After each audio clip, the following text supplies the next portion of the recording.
Hey Laura, how are Hanging in there. How about yourself? you? Well, not doing too bad. Did you get that email with the invite to the Arkansas Telegram page from Robin Green?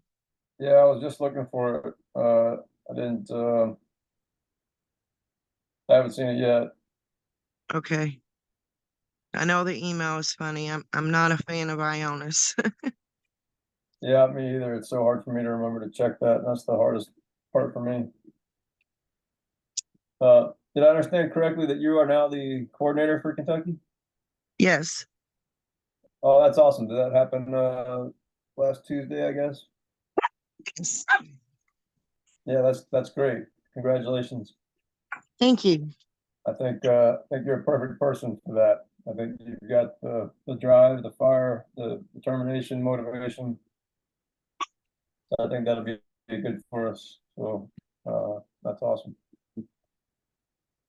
Well, I'm certainly living it every day. I go to my Yeah, meetings and, you know, my heart is here.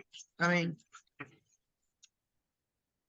Bob's just getting home from the store. So my dogs are freaking out. I'm going to mute.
hey Anita.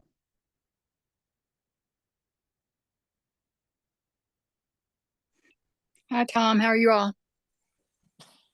I'm doing fine. What's going on in your world?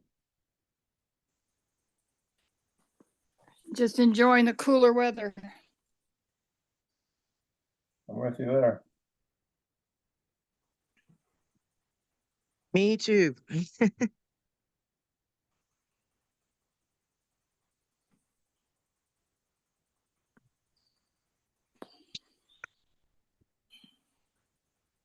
Tom, another thing that I sent you on Monday was the link to the Arkansas Jural Assembly. Did you see that? It was on text. It wasn't on email. Yeah, I did, and I just got a text from Justin about that, and I think that's a great idea to get involved with that. So yeah, thanks for pointing that Um, out. the issue is they have their Arkansas Jural Assembly on Tuesdays at 6:30, but that's 7:30 our time because they're in Arkansas. So it interferes with our meetings. So maybe on Tuesday, because what they were telling me was they only wanted people there on the first and the third Tuesday. But I did see something in Telegram saying in September it was open for all, but that would be something we could ask once we got there on one of those first or third Tuesdays. Okay. But we generally have like orientation, or we've been having the oversight meetings on Tuesday, so Yeah, we'll have to maybe make sure the third Tuesday, it's not the third Tuesday, this Tuesday yet, right? Nope. Okay, so maybe the next Tuesday we can keep it free and go to the meeting. okay. Yeah, that's a great idea. Sounds like they're pretty far down the road and we could learn a lot, so that's good. Well, that jam session that I sent you from Yeah. with Cheryl, yeah, because I think they may have some documents and some stuff that could possibly help my case too. So Okay. Yeah, I wanted to express my condolences to you and Bob. Um, that was just terrible news. And I'm really sorry to hear that. I just can't get over a judge hanging up on you. How unprofessional, and how, she wouldn't give me the link.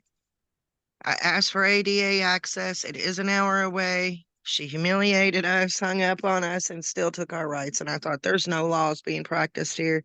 I Yeah. just don't want to go in their courts.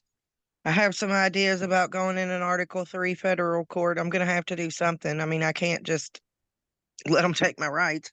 So, but it still involves walking into And the their courts. governor, is the governor still gonna investigate the ombudsman? I'm sorry, you were breaking up. I didn't catch all that.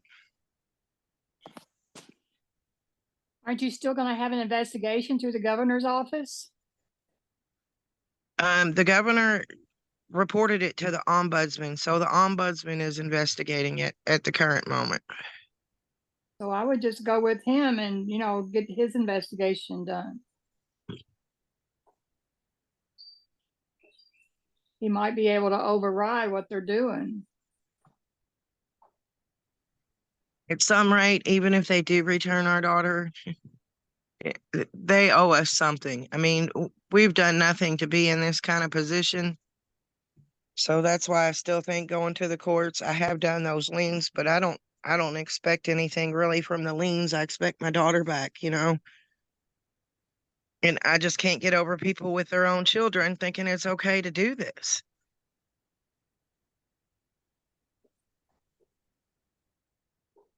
Well, that's what I'm saying. I think you should just go ahead and push with the investigation through the state. And, like you said, the liens, they don't recognize us, so they're not going to recognize the lien. So I would just let them do the investigation and cooperate with him as much as possible. I'm trying to have faith with that, but I sent in judicial complaint forms and bar attorney complaint forms, and the psychology examiner just said that they're not doing anything about the psychiatrist. And I can't get over it because, it's human trafficking, it's kidnapping, it's perjury, it's treason, it's racketeering. Like, it's so many things. I don't understand. They're following no laws whatsoever. I mean, I know y'all already know this, but when it's your rights being infringed on, it sucks.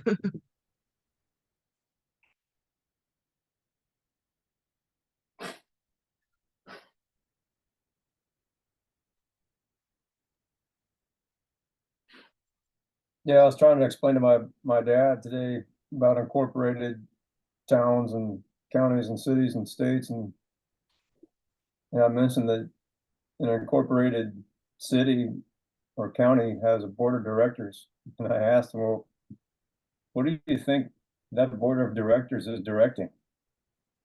And they're directing our government. So, what percentage of the government do the people have say in if there's a board of directors running the incorporated portion of the government? So, in other words, they can do pretty much whatever the board decides to do. And if they want to walk all over the laws that they've written, well, then why shouldn't they be able to? It's their corporation. It's a kangaroo court, it's a kangaroo, everything is just do whatever you feel like doing. There is no honor in any of it. Yeah. No, but God sees and he catches all my tears because they've been falling since I found out they took our rights. I mean, I still haven't seen her. We haven't had a supervised visitation since March 27th. I haven't heard Wow. from her since May 18th. You Wow. know, on Thursday's call, when Anna got off, I finally was like, I don't know, I'm thinking about filing a missing persons. I mean, even my family is cooperating with the government. I've talked to, my second cousin, which is my third cousin's mom. That's the one I'm closer to. And no kind of phone call, no kind of, I mean, they won't even say, yeah, she's alive. Last week, I get up one in the morning and I find out my daughter's got a doctor's appointment. And keep in mind, this is the first one I haven't been to because we did have court orders we could go. So now I know my daughter's got a doctor's appointment, and that kind of stuff makes me nervous because they have tested on me absolutely. And I like to be there in her doctor's appointments. So I mean, I know she's alive. I know God's protecting her, but I don't know that they're not testing on her or doing freaky stuff or any of that kind of thing. I can't detox her. I was detoxing her. She does have cystic fibrosis. And Yeah. when she was with me, we were on a minimum amount of medication. Um, Unfortunately, it was like Rhinocort, for allergies, and then oh, what's that stuff called for pooping? The purple lidded stuff. I don't know, but it helps you go to the bathroom because a lot of times she was constipated.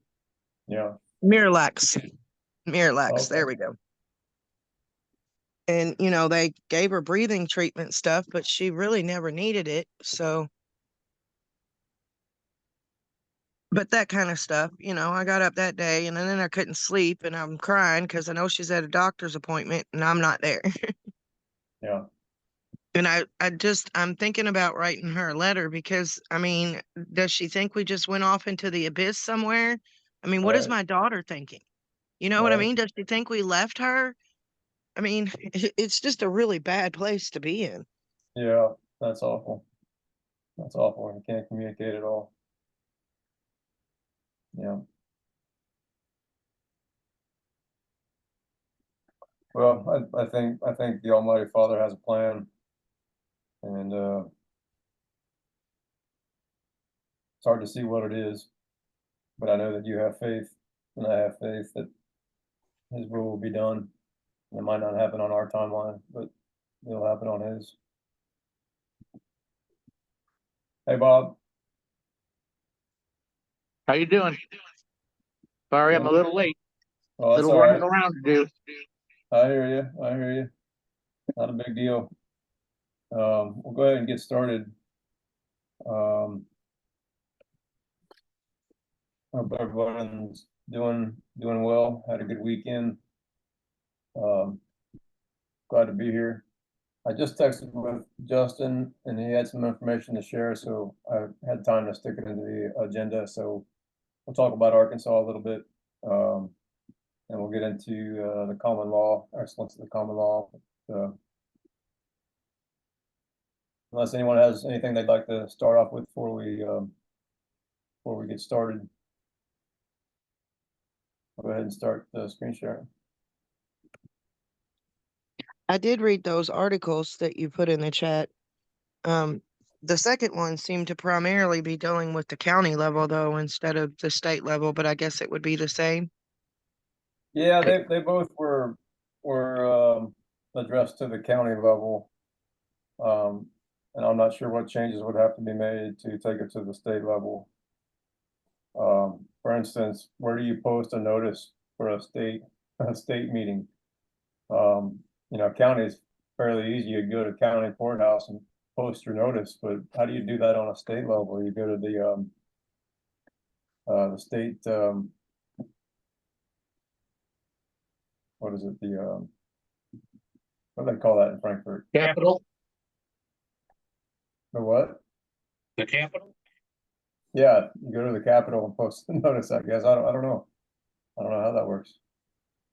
I would say newspaper like the Courier Journal, but I don't know if that's only Jefferson County. Seemed like we got it in E-Town. We did. But newspapers are going to digital too. Yeah, I'll get with Justin, Wonder see if he can ask Lisa how they did it, Tom. yeah. Yeah, good idea. Well, Um, and then we would have to send it to the politicians. So, I mean, but it doesn't specify what politicians. I'm like, wow, that could be like everywhere. Probably the better notice we gave, the better we would be recognized. yes, I'm wondering if the state Kentucky.gov, if they have a place to post anything. A notices page or anything.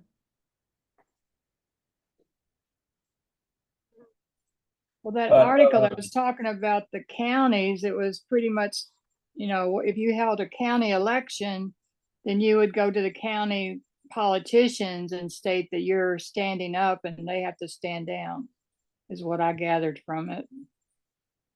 Can you say that again, Anita? From what I gathered from it, once you held your county elections and you would go to your de facto government in the county and say that we've held our elections and we're back in position and they have to stand down, is what I gathered from the article. Yeah, I read that too. I can't imagine everybody's just gonna pick up their stuff and vacate the premises, though. I mean, how's that gonna work? Yeah, they already hate us. So if we go and taking Yeah. their buildings over, they're really gonna, I mean, and I hate to say they hate us, but they're teaching just obscurities and my son is some to attest to that, you know, like they're training cops to beware of us, which I guess can be a good thing too. But I don't like being made out like we're disturbing the peace. I guess that Yeah. is. And then there's other sovereign citizens that do absolutely disturb the peace. They're not peaceful like we are in the assemblies. I yield. It seems like I remember somebody saying, it might have been Anna or maybe it was Joe, saying that with the counties, you could go in and just, they've got empty rooms in the courthouse. You would just go in and, you know, pretty much set up office in one room, not take the whole building over. But I think it was Joe was talking about that. I have to get with him. But it's our building. It's, you know, you think about the county governments, they're incorporated, so they're part of the incorporated federal government, which they're not supposed to have possession of our buildings. Is what it gets down to. Good point. Yeah, Sean's been trying to teach me how to run our courts and their courts, but I just, it doesn't work when I walk into our courtroom in E-Town. So I thought about trying it in Jefferson County because technically that's, you know, I can't make it to E-Town. They've got better vehicles. They can drive here. They've taken enough from me. They've stolen like everything. We had 2 houses before this started. So I was thinking about trying to do a common law court, you know, like Sean Mornick was saying, like kind of like Judge Judy, where it's just you and the other person and the judge. But the fact of the matter is they removed a child and there was no trial by jury. It was even a private hearing. I couldn't even have Sean there. They wouldn't even give me the link. And they told me it was private and confidential. Well, I mean, that tells you they're doing something wrong. If they don't want you recording and they don't want to give you the records because they won't give us the records. So there's no facts and evidence. That's what I mean by they are breaking like every law I can find they are breaking. Wow. Well, that's what I'm saying. I think that you need to pursue the ombudsman and go with him and give him all the facts. I mean, I would think that would be the easiest route to go right now. Yeah. Because he's supposed to look at both sides and decide where to take it. So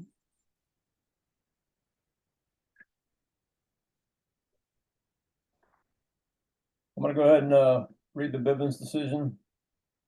This meeting is private, bearing false witness, misrepresentation, and posting inflammatory rhetoric in public forums is forbidden and shall be addressed in an appropriate manner to eliminate all conflict and false allegations.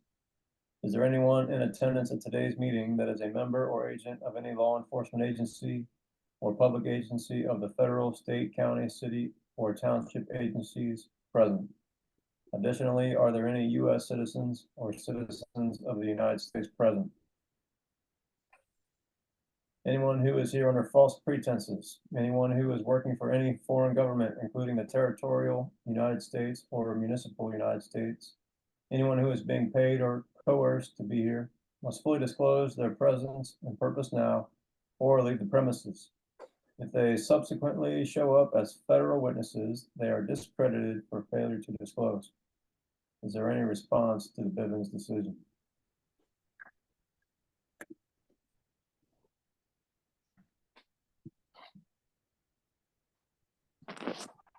All right, our agenda for tonight, we're going to talk a little bit about elections.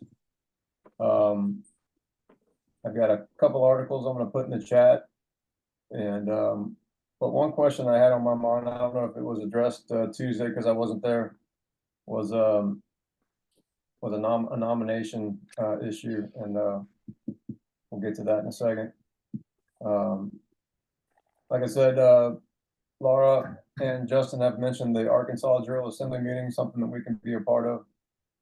So I'm gonna try to keep that on my radar, on my schedule, somehow be a part of that, and get some information from folks who have already been doing it and may have answers readily available for us instead of us having it dig, because I'm digging, trying to find this election information. And just this afternoon, I found these two articles, which I thought was a good find, but it's tough going through it on Anna's site. I tell you, I don't know what to really search, put it in the search bar. I've been putting in elections, but there's 200 articles on elections probably. So anyway, working with Arkansas should be a help. And then we'll cover the excellence of the common law, just a little section, but there was a lot of information in there. So that's what we're looking at for tonight. Any questions on the agenda?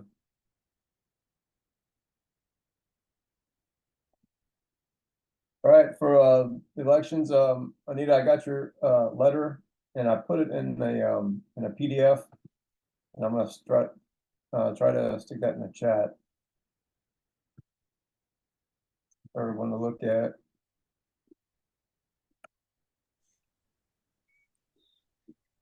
Like I said, I'll have to go back into it since we've got more information on the county elections, and And that's so fine.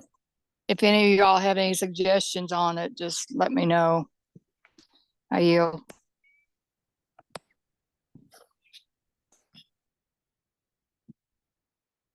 All right, so that's coming your way. What do you And then mean I it's wanted to coming our way? Is it the same letters we had gone over before? on the chat. Okay. It's downloading right now on my side.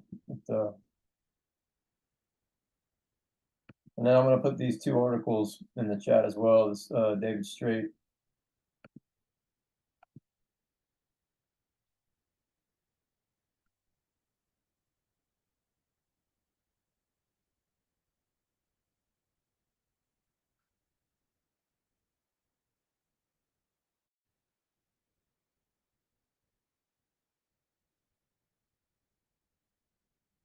And then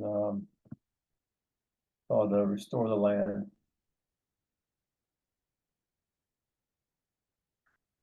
And one of the reasons I wanted to put this in the chat is so we can have access to it. It's so hard for me to go back and find stuff in her on her website. So this way we'll have some kind of rabbit or breadcrumb trail.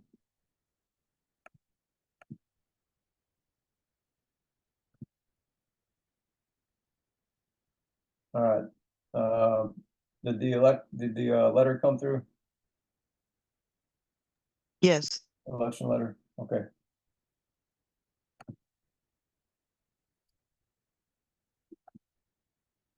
All right, so those are those two articles. Take a look at that when you have a chance, and I'm gonna take a deep dive into those, and maybe there's some information in there to help us to better search out some more articles. But I'm really excited about the Arkansas thing. So thanks for putting that out there, Laura. That should be. And we might just have to have a couple of people break off of our meeting if necessary to take part in that Arkansas Jural Assembly, see how they do business and see if we can ask some questions and get some information. So good stuff. Thank you.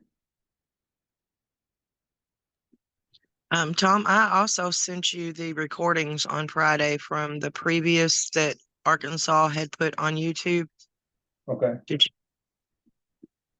That was on text. That one was an email. Oh, okay. I know Bob loves it. I do it to him all the time. Some's in chat, some's in email. He's like, can you send it to one thing? But I do a lot on my phone and it doesn't always let me send it to those different outlets. So, yeah. Oh, okay. I don't see it right away. But Anita, I did have a question for you. Did you type up that whole letter on your iPhone? Yeah, that's all I have. Wow, that's tough. Something out like that on a phone. Well done, bravo. Yeah, that's why I didn't put your email and everything in it, because I didn't have the capability of putting a link in there where people can just, get onto it, link into it. So We need to we'll get have you a to work computer. on that. Pardon? We need to get you a computer. Yeah, one of these days. All right.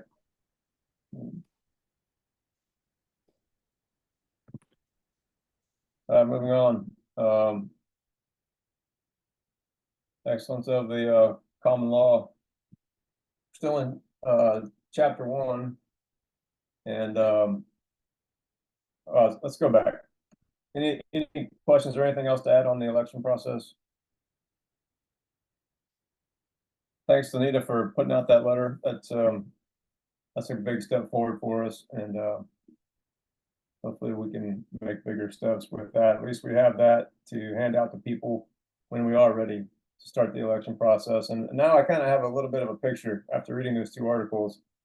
You got to make some kind of public announcement, right? Which I think you've mentioned, Anita, and certain things have to happen before we elect. So at least we have that piece now that we can inform our people.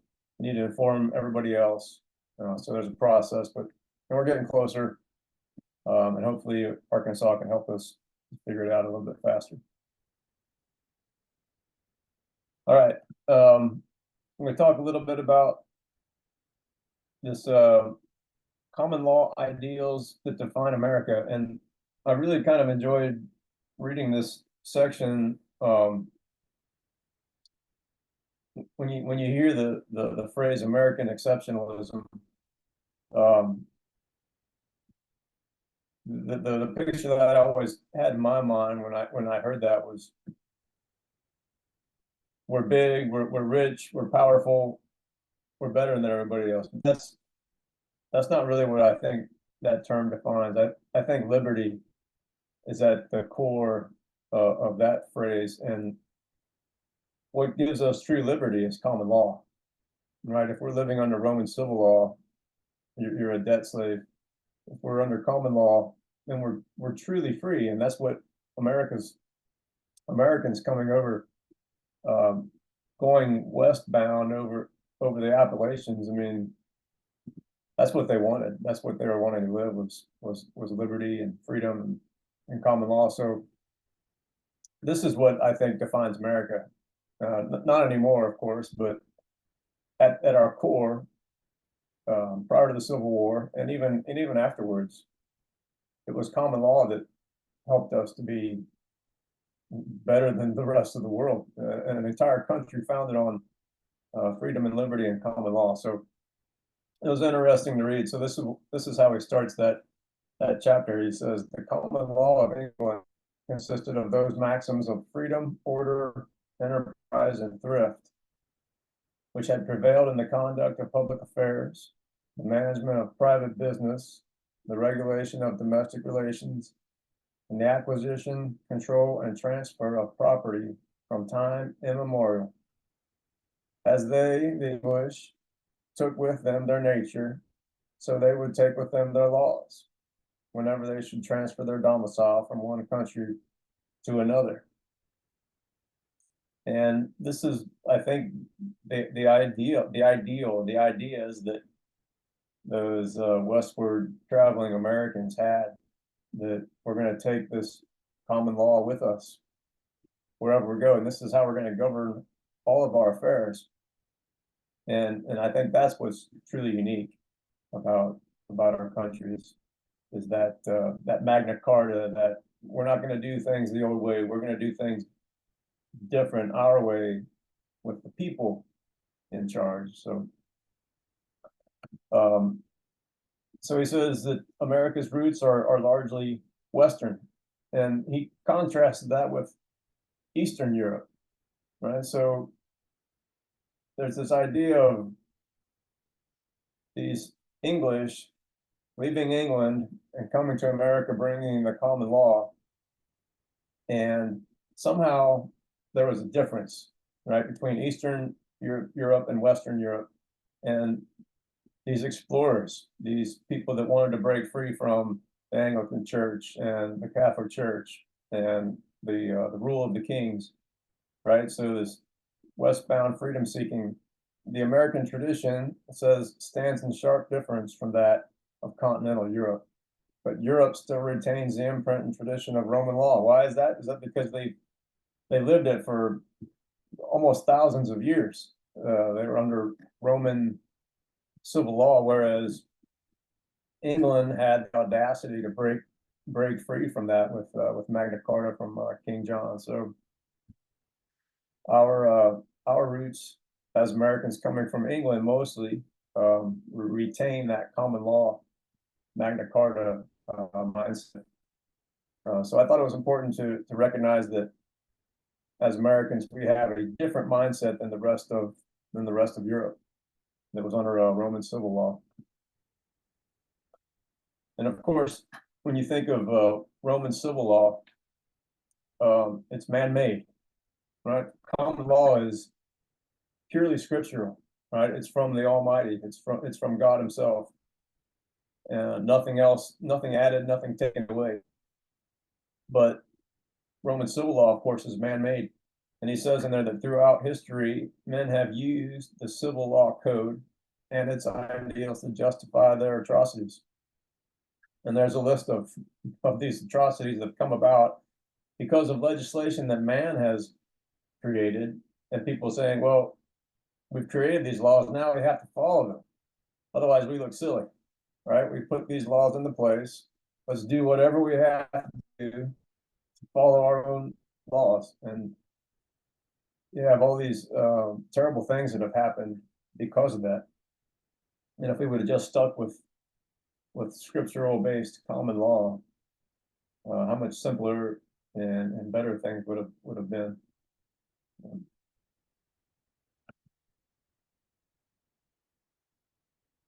So he says, from America's beginnings, she has held fast to her common law heritage. To appreciate this common law identity, one must recognize that, unlike the rest of the Western world, the unique outworking of Christian liberty in American law and government has resulted from American affinity for common law precepts. Common law tradition imparts practical and accurate principles to human law and government that are consonant with Scripture. So there's once again part of that American exceptionalism. What is that from? It's from bringing that law from England with us, and people realizing how great and wonderful and awesome it is, and that we were given a declaration and able to go west with this law that's going to be great for everybody. Do no harm, right? So everyone realized how great it was, and they're going to take it with them, and And so thought a really good description of what's great and what sets us apart, that defines America. Melissa, hello, how are you? Welcome aboard.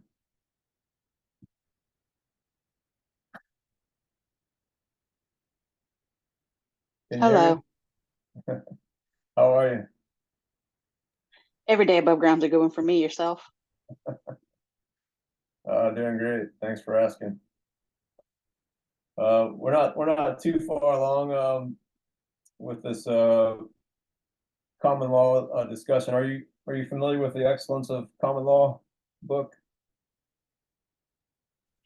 I'm learning. It's the This best is answer I can give. This is the book we are discussing. It's called The Excellence of Common Law by Brent, oh no, you can't see it now. Brent Allen Winters. And so we're discussing a portion of chapter 1 right now. Trying to build our knowledge base for setting up our courts at some point.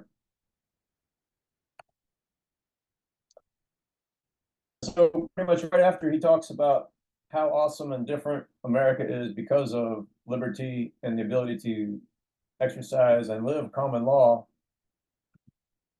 he has a discussion of Torah.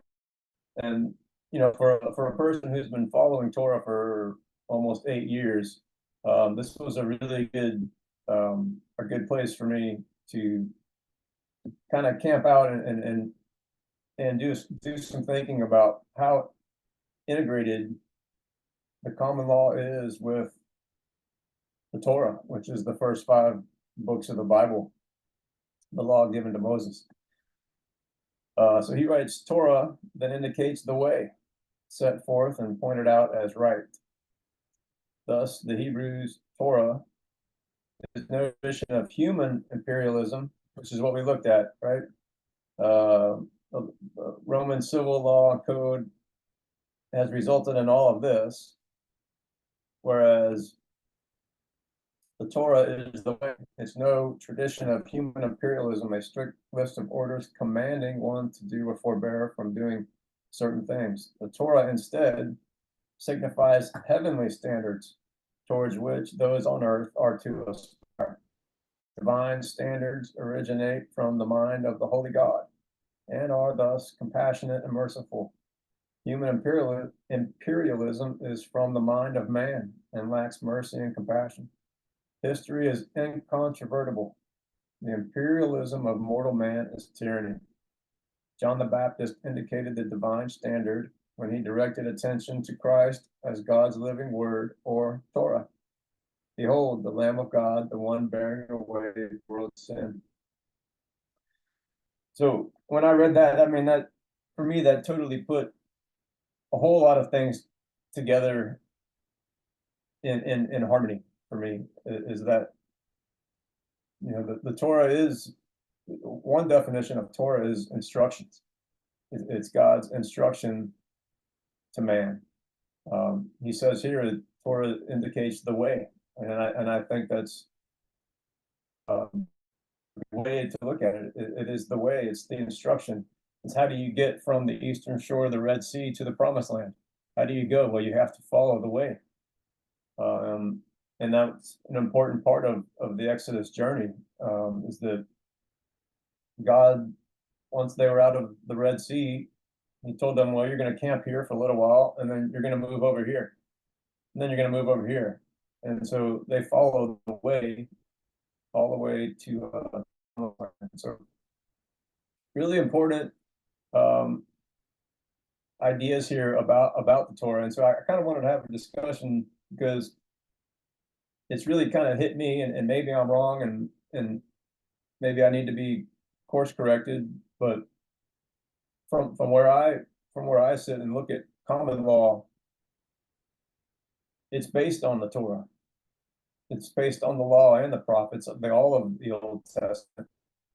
But if we're going to be jurors in our courts in Kentucky and live common law, we have to know common law.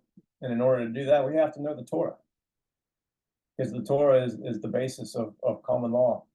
And so the question I have is, can we be jurors and execute common law on just the knowledge of it? Or are we expected to live out Torah as well?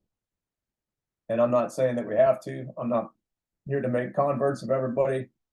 I just wanted to throw that out there and ask of you all, do you think it's possible to, is it good enough just to know, to have a good working knowledge of the first 5 books of the Bible, the Torah, to be a juror, or is it, do you have to live it out as well? So thoughts on any of that? I know I kind of I think it's both.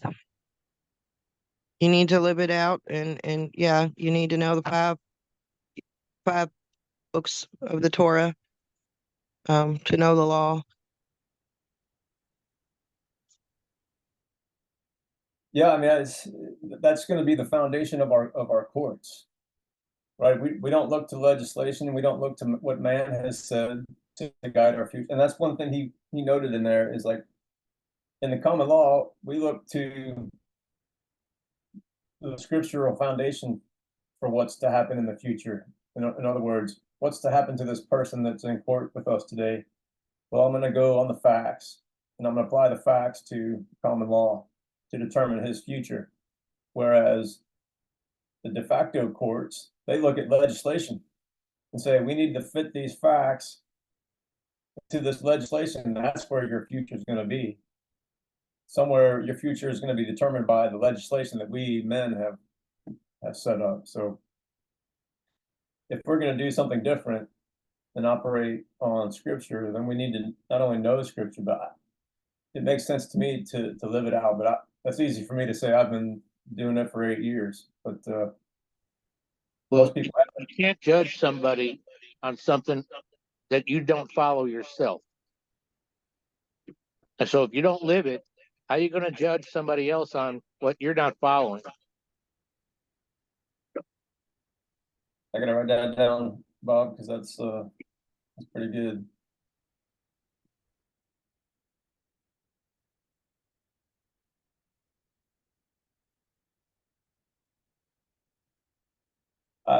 I agree. I mean, I've probably read the Torah 7 or 8 times, and I'm still learning stuff. So it's a lifelong process, and if you're new to it and you don't know about it, you're not going to become a convert and an expert overnight. It's definitely a process. But I'm glad to see it. I'm glad that we have to at least stumble upon it and deal with it. You can't just be a common law jurist and walk around the Torah. You have to deal with it at some point. Either you're going to read it and learn about it, but you're not going to walk it, or you're going to read it and learn about it and walk it. But at the point we have to do it. And so I just threw a couple of verses in here just to kind of hammer this thought home from John chapter 14. Jesus says, let not your heart be troubled. You believe in God, believe also in me. In my Father's house are many mansions. If it were not so, I would have told you I go to prepare a place for you. And if I go and prepare a place for you, I will come again and receive you to myself, that where I am, you may be also. And where I go, you know, and the way you know, right? What do we see? That Torah is the way. So there's Jesus saying that where I go, you know, and the way you know. So why is he saying that to these people, his disciples, that you know the way? Well, it's because they all grew up memorizing Torah, probably. Thomas said to him, Lord, we do not know where you are going, and how can we know the way? And Jesus said to him, well, I am the way. He is the Torah, right? The word that's become flesh. I am the way, the truth, and the life. No one comes to the Father except through me. So I think you can combine all of that. You can combine Torah, the way, the word, Jesus. It's all the same thing. So studying, learning common law and being a common law jurist or judge, justice, at the same time, you're Jesus, or at least walking the same path as him. You're in the word, you're in the way. All of that goes together. And so John reminds us that from John chapter 1, in the beginning was the Word was with God, and the Word was God, and the Word became flesh and dwelt among us. So there it is again, the way, the Word, the light, it's all wrapped up in the Messiah, and he became flesh. The Torah, basically, in the flesh. There it is. The Torah right in front of us, walking, talking, breathing, laughing, crying. There it is. And so this is kind of off topic, but when I think about Torah, and most of the people that I know and my family, friends, they think I'm crazy they call me Jewish and all this other stuff, for following the Torah. And I say, I'm just trying to do Bible things in a Bible way and try to do things exactly like Jesus did them. And Jesus kept the Sabbath. Jesus kept the dietary laws. Jesus kept all the festivals. And so did Paul. But most people will say, well, Paul did away with the law. Paul said we don't have to do that stuff anymore. But here's Paul in Acts 24 saying, but this I confess to you, that according to, once again, the way, right? According to the Torah, which they call a sect, so I worship the God of my fathers, believing all things which are written in the law and in the prophets.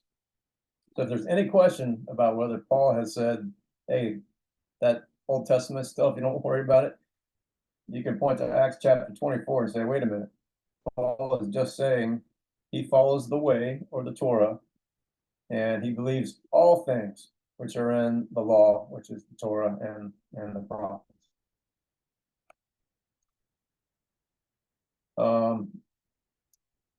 Matthew 5:17, do not think I came to destroy the law of the prophets. I did not come to destroy, but to fulfill.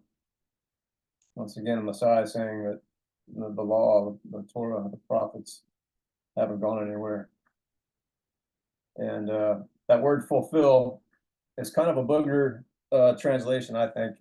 I think a much better translation than fulfill would be something like to bring forth or to breathe life into. That's probably my favorite definition of fulfill, was he came to breathe life into the law and the prophets, right? The word become flesh. Well, the flesh has life breathed into it. He came to show us that we can live the Torah just like he did. And then one of my favorite verses, 2 verses in John chapter 5, he says, he's talking to the scribes and Pharisees here. Jesus says, if you believe Moses, which is the Torah, you would believe me, for he wrote about me. But if you do not believe his writings, how will you believe my words? And so here's Jesus basically saying, if you don't believe the Torah, you can't believe in Jesus, right? At least that's how I see it. So if you don't have Moses, if you don't believe Moses, if you don't read Moses, know it, then it's impossible to believe in Jesus from Nazareth, the Messiah. And if you do believe in a Jesus that doesn't have the Torah, then you've got a false Jesus. I don't know a better way to say it. But it's from his own words. So any thoughts, questions? And I know it's kind of preachy here, and I don't really like to go down that pathway, but this guy, Brent Allen Winter, is at least from what I've read in the first chapter, he's full on preaching, knowing scripture in order to execute common law. And I think we have to come to grips at some point, if we truly want to have our courts and do it right. We have to be grounded in the word and know it. Otherwise, I think we run the risk of getting to where we are today with maritime jurisdiction courts. It's like, I was telling my dad today about Ben Franklin, right? That what he told that woman after the convention. She said, "What do we have?" And he says, "Well, you have a republic if you can keep it." And it's that if you can keep it part, right? If we want to establish our courts and then keep them, and we have got to be rooted, grounded, foundationally solid in the word. And if we're not willing to do that, if we're unsure, then I think we have to question what we're doing. But anyway, it's something to grapple with and think about for sure as we go along. And you don't have to get on board today. Don't go out and read the Torah tonight unless you really want to. Like I said, it's a process, and we're all learning. But at some point, we need to grapple with this and do it right. So I'm done talking. What have y'all got for me?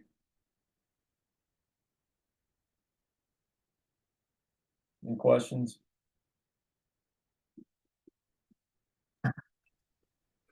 I was just going to say that, I think that's what the world was really looking upon us about, because we did have a republic and nobody else had a republic. So I think that's why they're always looking towards us to bring the republic back again.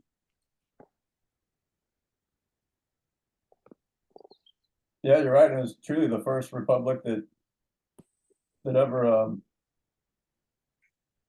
existed, as far as I know. And so, yeah, I think he was right to say if you can keep it, meaning it's going to be hard. My dad was saying, we were having a discussion about proper government and unincorporated government. My dad's like, how are you going to get people to volunteer to fill all these roles? I'm like, you're right. There aren't a whole lot of volunteers. I mean, look at the issue we're having in our own assembly. So much easier for an incorporated entity to just do what it wants and bring people in and pay them and run the show. But our unincorporated government is going to require, people to raise their hand and say, yeah, I'll do that. So if you can keep it, rings true. I think it's very important too that we do that, because the reason why we don't have the right laws now is because people have been idolizing money. I mean, these people in these courts, it's all about money. Courts are banks. So, it's accounts and I just personally think it's very important that we don't get what's the word, tempted by money, because it seems like the money has tempted them to break the law, even though they're supposed to be the law. So I actually admire that about our assemblies. But it is hard when you do need to have money to eat and live, to find a bunch of volunteers. But if you build it, they'll come. So we're building it, and I have no doubt they'll come. And we just need to keep praying that we get bigger. And I mean, once people get their rights stomped on, they're going to want to come over here. And it's not getting any better out there. I mean, my case is horrible, and it's not by far not one. There's millions of cases like this. I mean, they're child trafficking all across the world, part of the war in Ukraine, because it's the child trafficking capital of the world. And it's got, the bank and stuff involved too. So that has a lot to do with the war in Ukraine. So I just yield.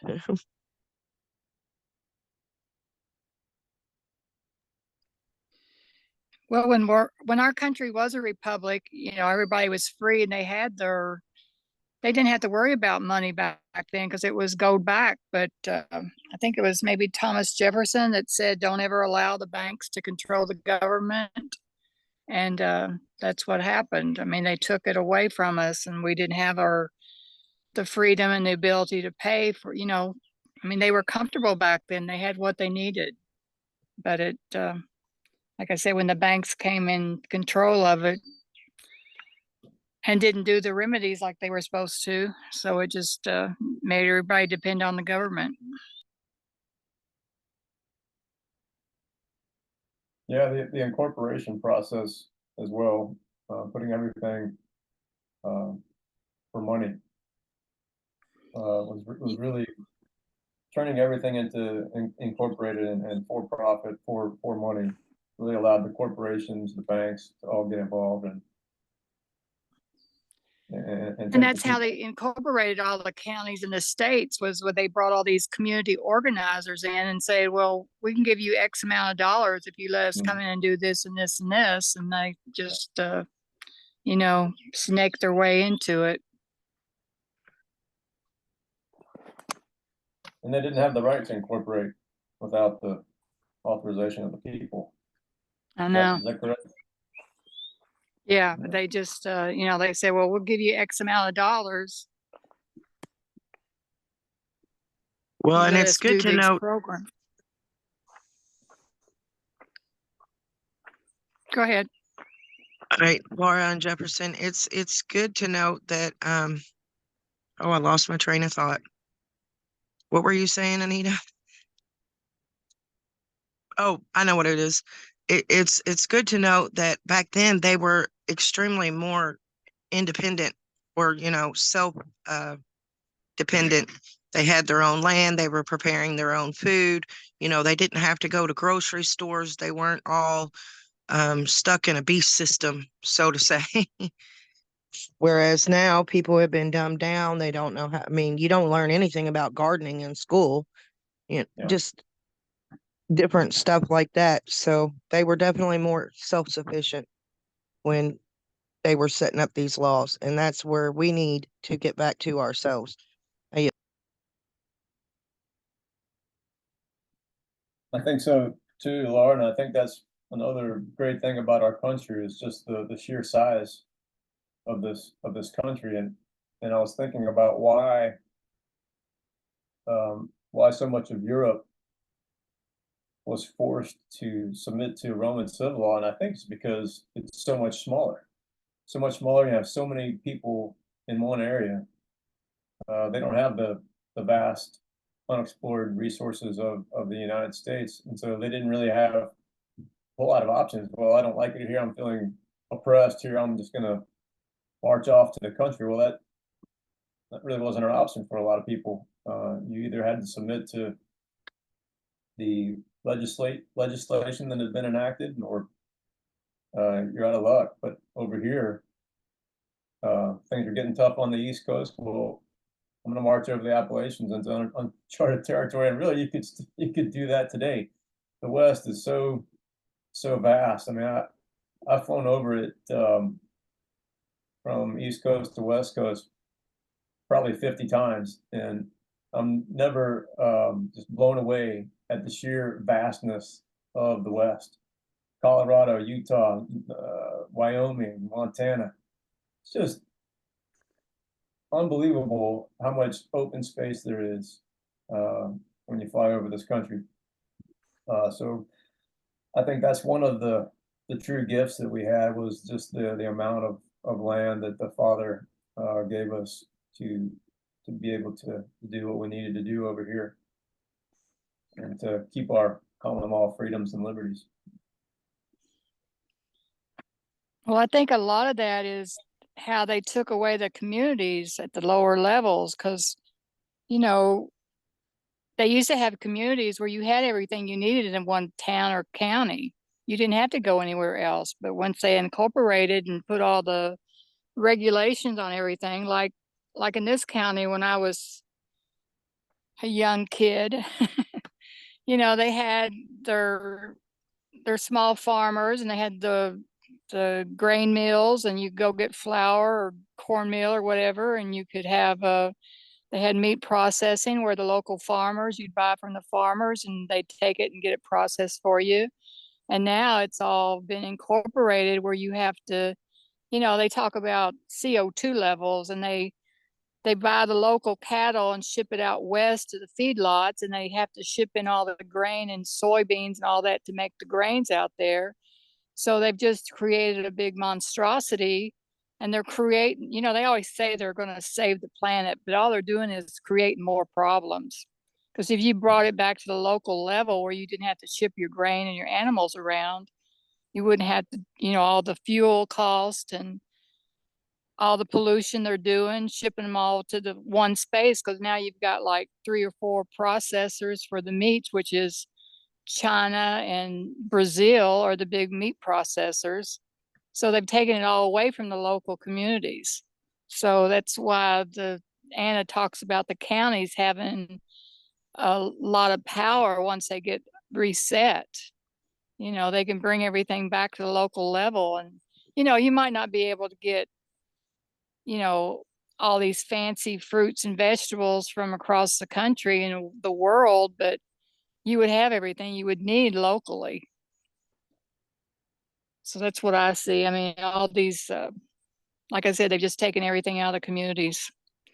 So there's no camaraderie, I guess, in the local level. They just look to the big government. That's all they wanted everybody to do. Look to the big government. We'll take care of you.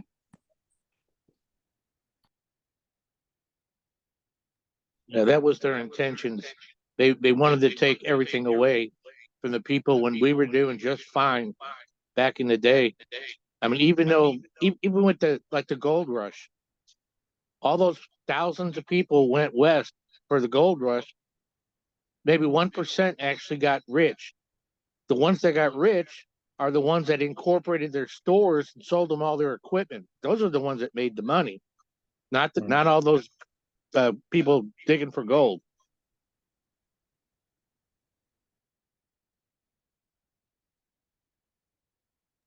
Yeah, the I'm sorry. incorporation process allowed the bankers to get involved, allowed everything to be driven by profit. And you're right, Anita, the local aspect just got lost and all that. Instead of people helping each other, community pride and community success, it got washed out by the flood of money that was available.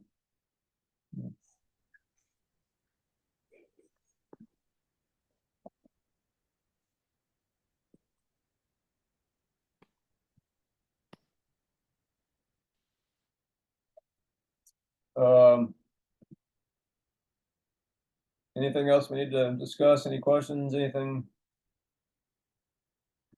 y'all would like me to take a look at for next time, or suggestions? No, but I will say something. I think you've done an excellent job. You're thorough. You get your points across. You do your research, and I just think you've done outstanding. Thanks, Bob. I appreciate that. I wish I could do more to get us in a more of a building something. I don't feel like we're really building our pillar. We're kind of doing foundational stuff, which is necessary, but hopefully bringing Arkansas on board, and we can learn from them and take some steps to put some bricks on top of each other a little quicker.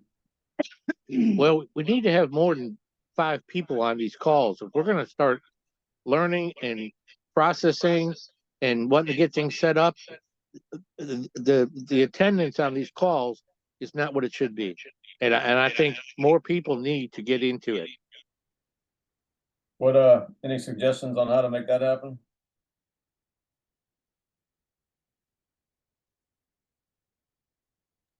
I don't know. It's like people, and I'm not naming any names or anything, but it seems like people want the benefits of being on the assembly, but they don't want to do the work. And it's just not going to happen without more people. Yeah, I was telling my dad Tom, that today. Go ahead, Anita. maybe instead of the few that have said, put me on the Jural committee, maybe you could just send out invites to the assembly. I know it'd probably be a lot of work, but just send a little note saying Jural Assembly is going to meet tonight. Anybody that can attend, just invite them, and then that's all we can do. I mean, you can't force people to do it, and the Republic was never a majority rules anyway. I mean, I know it's aggravating not to have a lot of people. I mean, we're going to have to get people on the elections to get the officers up and standing, but it's just a ongoing process. We can't get discouraged about it. We just got to keep doing one step at a time, do what we can do. And, you know, like maybe I said, maybe we can send out invites and ask people to stop and, you know, give their ideas and suggestions on getting the courts up and running. So, and thank you for being here tonight, Melissa. Yes. Thanks for thank having you. me. I do got something I want to say. It would Please. help, I know in my case, in my situation, as far as participating and being part of the assembly, as far as you know, on the our government side of it and such. If the I guess the debt relief and all that should be for all Americans, not what shouldn't matter whether you're a national or a citizen, because that's gonna make or break it right there. Everybody should have the same thing. And, you know, does that make sense? You know, it shouldn't be like, oh, well, you can't participate and be in that position because you're a national, or, you know, that kind of, that right there cuts it. I mean, that's a restriction. So therefore that's going to knock people out when people are struggling to be able to do what they need to do. So without that, because I know in my case, until I get my finances together, I can't, because that's what the rules are. They say that I can't. So, but once then, that's why I went ahead and filed the paperwork that I did, you know, the 928 and all that, because I do intend on it once all that gets, you know, but that's not, and you know, that's not tomorrow. That's whenever that, you know, if and when and all that happens. So on that, I yield. All nationals can be on committees. It's just the state offices that you have to be a state citizen. So everybody can participate in the committees and the assembly. I thought really the only thing for citizens was the international business. And I know that our marshal at arms is, but from my understanding as a coordinator, I can still stay a national. Yes, a coordinator can be a state national, but the state offices for the elections, they're going to have to be vetted and state citizens. Is what my understanding is. I could be wrong, but I think you're correct. I think at the state level, you have to be a American state citizen. At the county level, I don't think that's true. You can be a state national. But as far as the committees are going and attending an assembly meeting, Melissa, anybody, all the state nationals can. But you know, a lot of them choose just to, you know, disappear and not have to deal with anything. But hopefully we can get some of them to participate. It's for their own security as well as ours, to get the courts up and running, to stay out of their court system. So that's a big thing about the setting the courts up. That's the backbone for having everything that we want. I mean, we don't want to have to be worrying about them pulling us over and taking us to jail for being what they call a domestic terrorist. So, I mean, it's just the Jural Assembly has a lot of work to do. I yield. Correct me if I'm wrong, but in order to build the courts, then it takes the state citizens to build the courts, right? Because nationals can't help build it. We can only participate as far as meetings and stuff, but that's only doing so much. That's still not building. That's not nothing with the pillars and trying to build it, and you know, or any of that. If we're only limited on how we can participate. Well, the officers the officers do have to be citizens, state citizens, but as far as being on the jury, state nationals can be on the jury. Yeah. So we have to have a list of 26 people that will stand up to a jury if we have to have a court. So.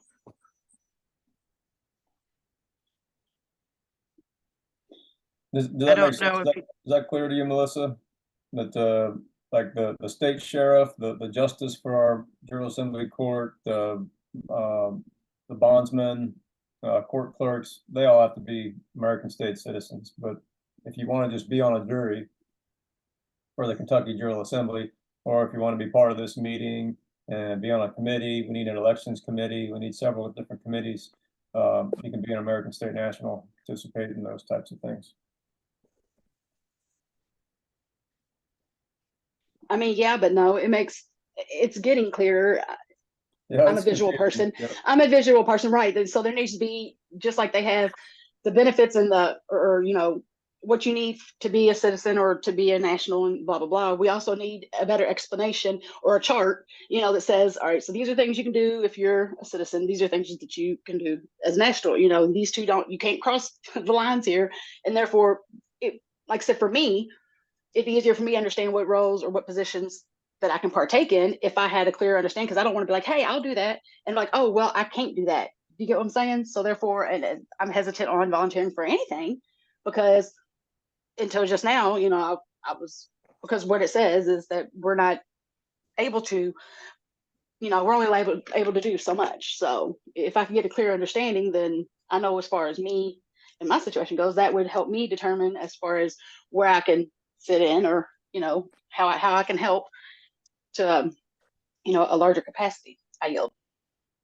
I'll see if I can agree get a with you. list made up. And as far as the state officers, the reason you have to be a state citizen is because of all the extra paperwork. So you'll be better protected against the federal government and whoever else tries to come after you. That's why the state citizens are the officers. But I'll see if I can make up a list for you, Melissa. Thank you, ma'am. And I don't want to be no cop.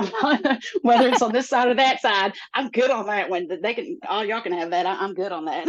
Yeah, just go down the list and mark out the ones you don't want to do and see what's left. So, but I'll work on that. Laura? I was just gonna say, did you catch the Thursday coordinator call by chance? No, I didn't. Okay, well, because, I kind of brought up my situation when Anna got off, and Steven was his name, and he was on Utah, and he said they had a grand jury, and I'm still waiting to hear from Deanne Moore on Utah. That is, I guess, their Jural Assembly coordinator. But his direct thing was, well, we're gonna get your daughter back. Um I may have some documents to help you because we have a grand jury here in Utah. So that might be another state that we try and mirror or get information from while we're trying to set up our courts, because they've got their grand jury already. But he did give specific, if you really want remedy, you need to get your Jural Assembly set up, you need to get your court set up, and then you get to the grand jury, that kind of thing. He was, and that is going to be, you read it in article after article. I mean, that is the ultimate remedy. Like, doing these liens aren't really getting me anywhere, except for maybe, like some people have said, because some people have gotten arrested for it. And I mean, I've leaned the Secretary of State, I've leaned the governor, I've leaned the Commonwealth Trust, like Anna told me to. I have 7 liens. So, and they're just not doing what I guess I expected them to do. But then again, I didn't mail them out because I didn't want to get arrested. I figure they'll just figure it out when they go to open their line of credit and they got, a couple $1 billion lien against them. So, with that, I yield. Yeah, that's where that jury nullification is so powerful. And we put our grand jury together and we just say, all right, that termination, gone, dissolved. All right. Bob? Yes, I just wanted to say, I agree with Melissa. There are several gray areas that are confusing some people about what they can and what they can't do. But my point earlier was we have over 100 people in Kentucky that are state nationals. We never have more than 16, 17 at our meetings. That's the General Assembly. Now, Laura and I had an ombudsman meeting, and we were the only 2 there, and we sit right next to each other on the couch. So that didn't solve a lot. I mean, we could talk, but I just think we just need more Participation. yes, participation, and people got to want this more. They got to want it more. It can't just be given to you. Yeah. Justin's always said, we're pioneers. We got a lot of work to do, and people got to be willing to do it. I yield. Yeah, that's right. the thing that I've struggled with is getting information out. I mean, my biggest contact list is 11 people on my phone on text. That's 11 people. I've tried to get an email list of all the American State Nationals on Kentucky from Belinda, and she tried several different ways to send me that, and was never successful. So if I can get on Ionis and get a list of every Kentuckian, I'll send them the link to the meeting a week out and say, here's what we're trying to do. Help us set up your court so we can take care of our people. I would love to send a mass email to all Kentucky and say, hey, meet us on Sunday afternoons. I just don't have the list yet. I haven't been able to get it. So maybe I'll work with Justin or try again with Belinda to get something like that. But I think getting the word out, and I've struggled with missing meetings because I don't know what's going on. I think that might be something we can work on the assembly side is getting the word out to everybody, creating a text stream or some other communication platform to get the word out. Say, hey, here's what's going on today, or here's what's going on this week, to get the word out to folks. But I yield with that. Bob? Yes, I think that's an excellent idea. People have done a lot of work, but I hear too much that do your own research, do your own research. If somebody's already done research, let's get that information out to people instead of making everybody, because a lot of people have no, they don't know how to, or whatever the case may be. But if I've already built a car, I'm not going to tell you, all right, figure out how to build a car. I'm going to tell you how I built the car. Simple as that. Yeah, there's a fine balance there between doing your own research, not riding somebody else's coattails, and reinventing the wheel, right? Melissa? Yes. Well, I had a couple things to say, but it's because I can't always make the meetings, and a lot of the meetings, like when I'm sitting there, because I put them on Bluetooth, because I'm a single mom, so I have to multitask. I don't have time to just sit idle and listen. So I put the phone in my pocket, I put on my Bluetooth, and a lot of it, of course, it drops the call a lot, and so I miss a whole lot of what's saying and such like that. But that's just how I got to do it if I'm participating.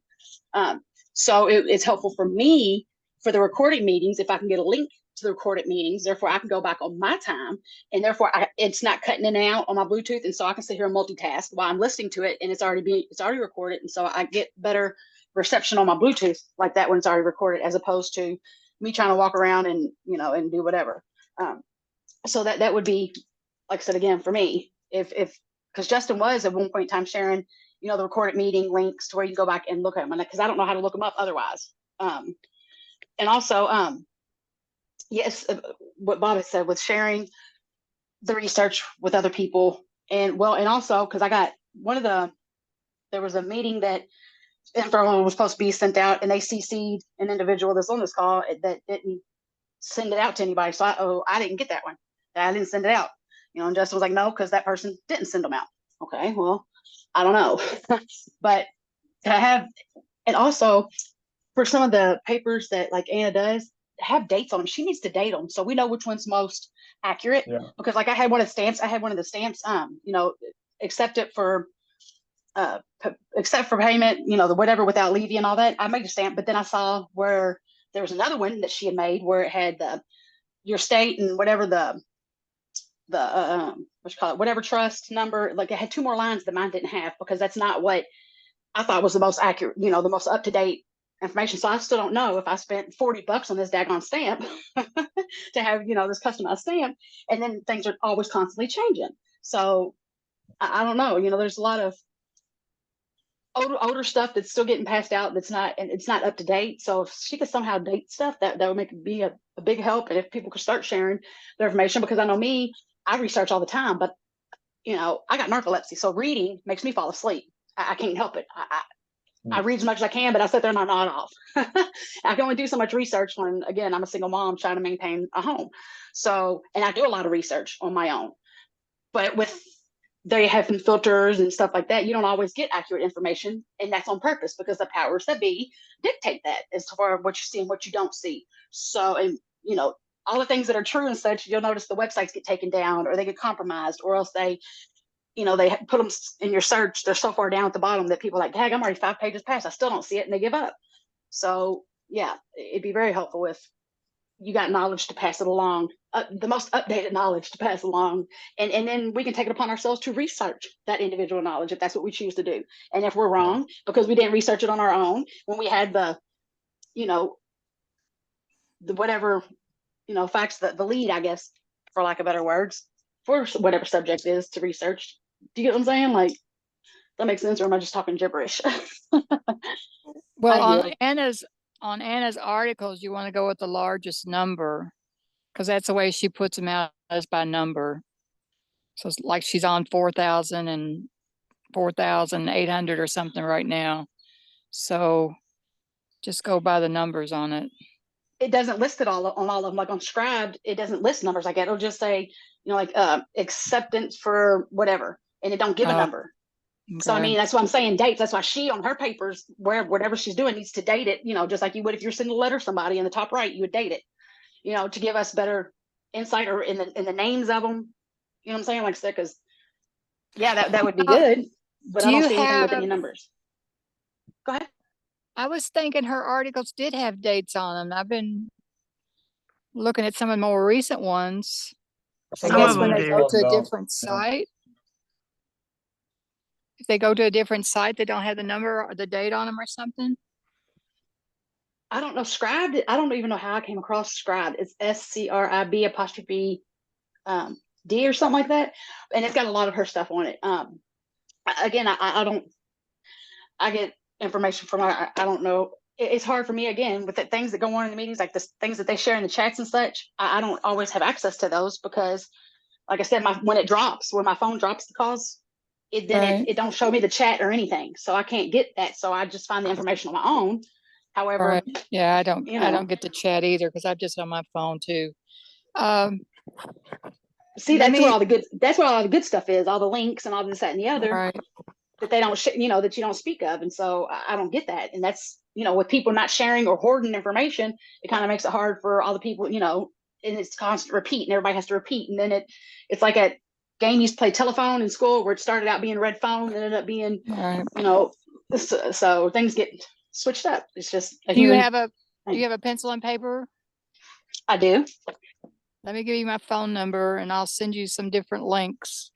And what's your name? It's Anita, ANITA, Okay. 270-668-2434. Two, 4, 3, 4. Okay. I'm gonna repeat that back to you. 270-668-2434. Correct. Okay. Just send me a text and I'll send you some more stuff out. Yes, ma'am. Thank you so much.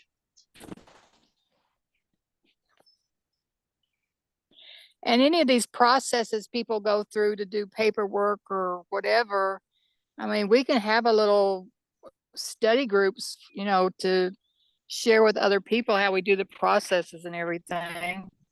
I mean, we can do that on our own. You don't have to have or committees for this and that, but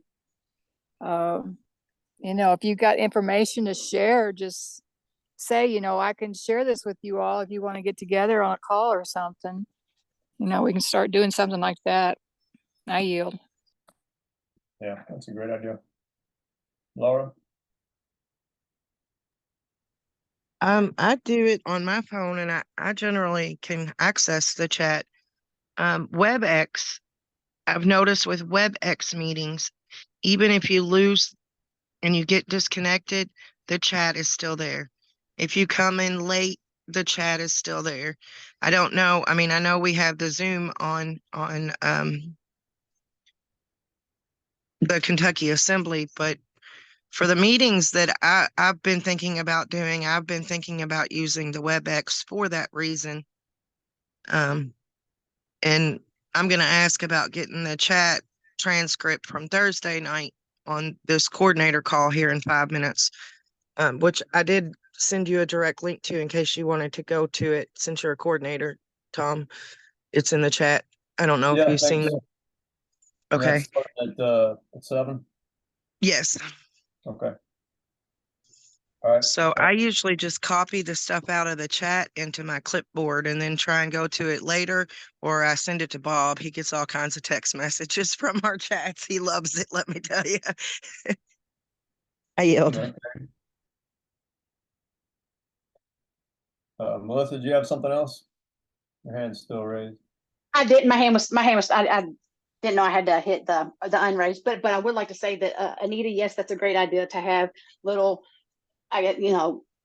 meetings to where we can learn the processes of doing things. How to properly do things, because like with the MOSI, I've got a 58 something page thing that I read, but Anna's real bad about not giving precise directions. She's like, it makes it like, and no offense to her or anything, but it makes it like we're stupid. But it's not that we're stupid. She just isn't clear in what she's saying, because she'll get sidetracked. And from what I've seen on the papers that she's, typed up or whatever.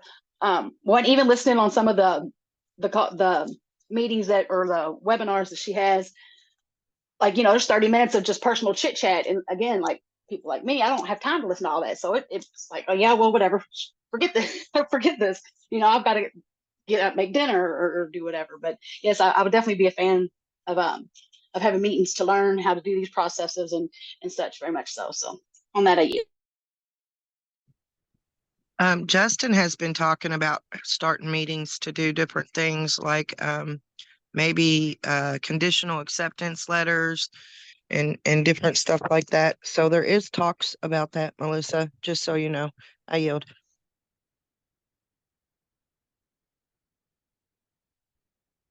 Bob? Yes, I think that was an excellent idea, Anita. We have to start being able to learn from each other and share information and put it out there. And then if we do that and the people still don't want to accept the information or don't want to do their part, they don't have an excuse. Because if you're offering them help and they don't want to take it, you can't make them. But I think that's a great idea. I yield. Yeah, it's just like on some of the coordinator calls, they want to ask if you've got a wind in your state. So if anybody does a process and has a wind with it, I mean, that's a good thing to share with everybody else. So I yield. It's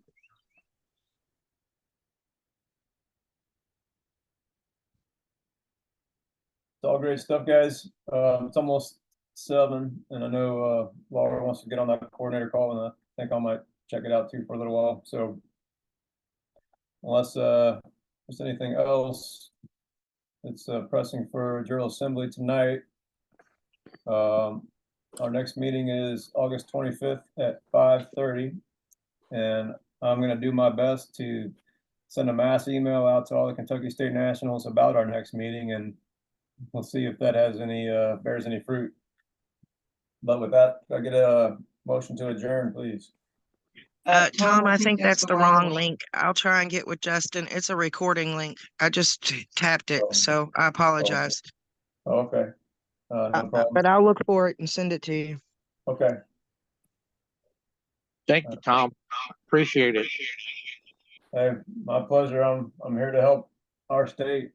Like you said, Bob, hopefully more of us will be involved, get it going, build it. But thanks, y'all. Appreciate y'all being here, and get the word out. Enjoy the rest of your weekend, and be safe this week. Have a good Y'all have a night. good night. Good night. Thanks.